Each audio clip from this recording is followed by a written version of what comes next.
Preparando aqui o berço, segundo a permacultura, o processo da sintropia agroflorestal. Fiz as podas, aí agora vem o capim seco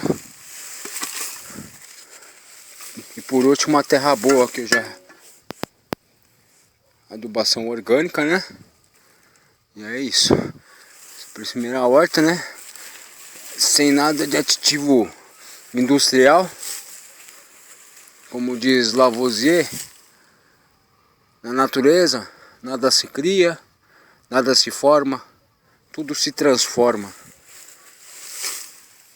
Vamos ver como vai ficar, como vai ser esse processo, né? Tudo é um teste.